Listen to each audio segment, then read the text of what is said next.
The Essential George Bernard Shaw, written by George Bernard Shaw, narrated by Geoffrey Giuliano.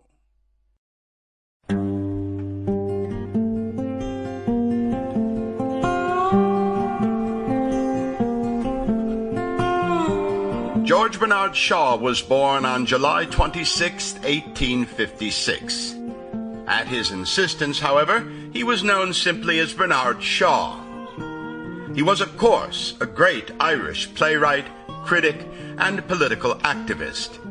His influence on Western theater, culture, and politics extended from the 1880s to his death and far beyond. He wrote more than 60 plays, introducing major works such as Man and Superman, Pygmalion, and St. Joan.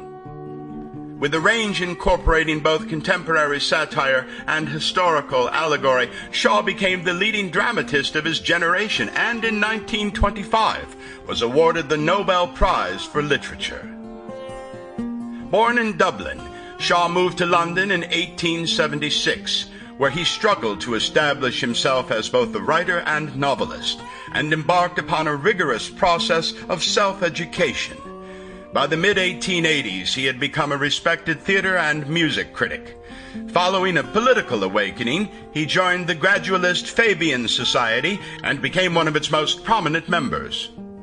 Shaw had been writing plays for years before his first public success, Arms and the Man, in 1894. Influenced by Heinrich Ibsen, he sought to introduce a new realism into English-language drama, using his plays as vehicles to disseminate his political, social, and religious ideas.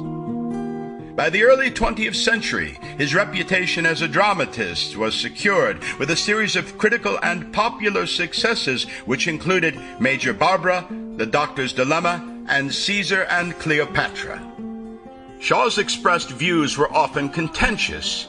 He promoted eugenics and alphabet reform, and opposed vaccination and organized religion. He courted unpopularity by denouncing both sides in the First World War as equally culpable. Although not a Republican, he castigated British policy on Ireland in the post-war period. These stances, however, had no lasting effect on his standing or productivity as a dramatist. The interwar years saw a series of often ambitious plays which achieved varying degrees of popular success. In 1938, he provided the screenplay for a filmed version of his Pygmalion, for which he received an Academy Award. His appetite for politics and controversy remained undiminished.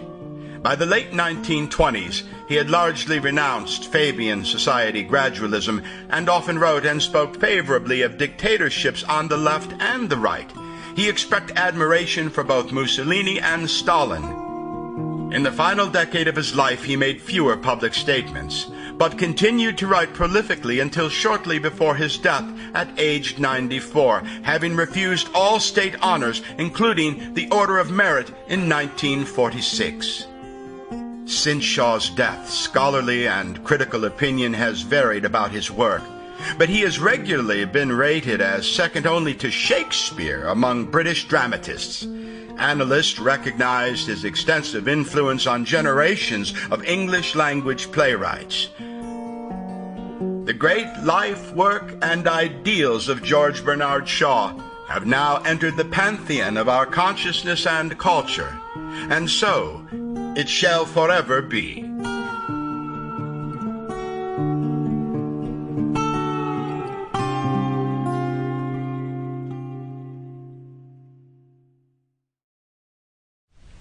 Most people either say that they agree with Bernard Shaw or that they do not understand him. I am the only person who understands him, and I do not agree with him.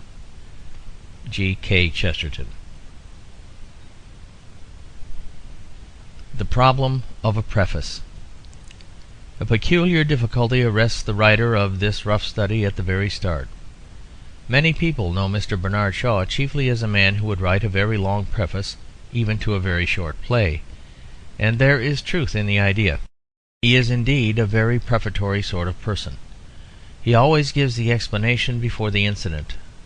But so, for the matter of that, does the Gospel of St. John. For Bernard Shaw, as for the mystics, Christian and heathen, Sample complete. Ready to continue?